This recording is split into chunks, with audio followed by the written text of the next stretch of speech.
जय हिंद दोस्तों। लगता है बिहार का लोकतंत्र लोकतंत्र नहीं बल्कि अब लाठी तंत्र बन गया है, जहां पे सरकार लोगों की कुछ सुनना नहीं चाह रही है बल्कि वो अपने मन के मुताबिक लोगों से सिर्फ लाठी से बात कर रही है।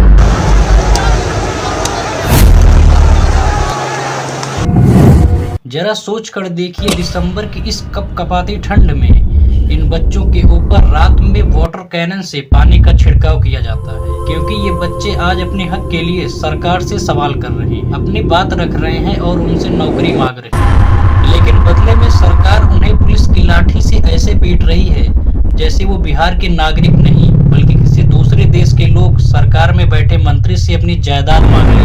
लोग इस बात को नहीं जानते कि बिहार में छात्र इस बात को लेकर धरना प्रदर्शन कर रहे हैं। उनको हम बता दें कि 13 दिसंबर 2024 को पटना के बापू परीक्षा भवन के एक सेंटर में 12,000 बच्चों का सेंटर शेड्यूल था। यहाँ के प्रत्येक क्लासरूम में 288 स्टूडेंट्स के बैठने की पूरी व्यवस्था थी, यानी प्रत्येक क्लासरूम में 288 पेपर्स का एक बंडल आना था, जिसका सीट बच्चों के सामने खोलकर पेपर को बच्चों में डिस्ट्रीब्यूट करना था। लेकिन एक क्लासरूम के बंडल में सिर्फ 192 पेपर्स ही निकले, यानी 96 पेपर कम थे।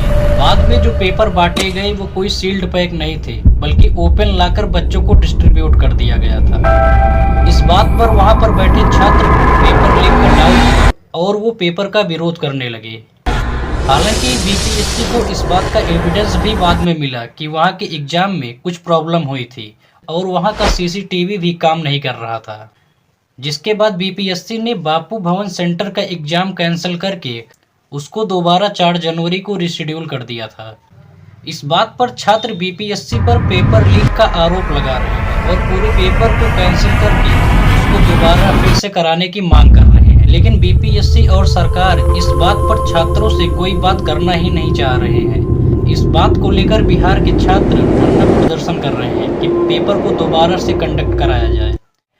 इंडिया जैसी डेमोक्रेटिक कंट्री में जहां छात्र अपनी बात को सरकार के सामने रखना चाह रहे हैं, वहीं पर सरकार डेमोक्रेसी को कुचलकर सिर्फ लाठी से इन छात्रों से बात कर रही है।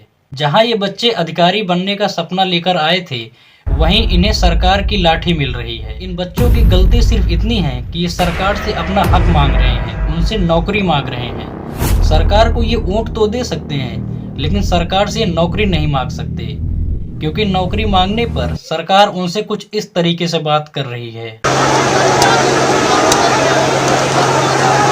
हालांकि ये पहली बार नहीं है कि जब बिहार में पेपर इर्रेगुलरिटीज देखी गई हैं। मौजूदा नीतीश कुमार की सरकार में पिछले 12 साल में 10 पेपर लीक हुए हैं। इस बात को मैं नहीं कह रहा हूँ, बल्कि बिहार के आर्थिक अपराध इकाई के डीआईजी मानवजीत सिंह ढिल्लों का बयान है। यूपीएससी और आईआईटी के पेपर को अगर छोड़ दिया जाए तो राज्य में आयोजित अन्य परीक्षाएं जैसे शिक्षक भर्ती और सिपाही भर्ती के पेपर भी लीक हो चुके। 70th बीपीएससी परीक्षा में उस 2035 पदों के लिए भर्ती निकाली गई थी, जिसके लिए 4,83,000 छात्रों ने आवेदन किया था और इसमें से 3,25,000 अभ्यर्थी परीक्षा में शामिल भी हुए थे। यानी देखा जाए तो इसमें एक पद के लिए 237 लोगों में कंपटीशन था। देश में अनएम्प्लॉयमेंट इस तरीके से बढ़ी है कि ये देश के लिए एक बड़ी प्रॉब्लम बन चुकी है, जिसे आज की सरकार मानना नहीं चाह रही। सरकार खुद अपनी नाकामी छुपाने के लिए कब तक इन छात्रों को ऐसे ही पीटती रहेगी और उनका भविष्य अंधकार में ले जाती रहेगी।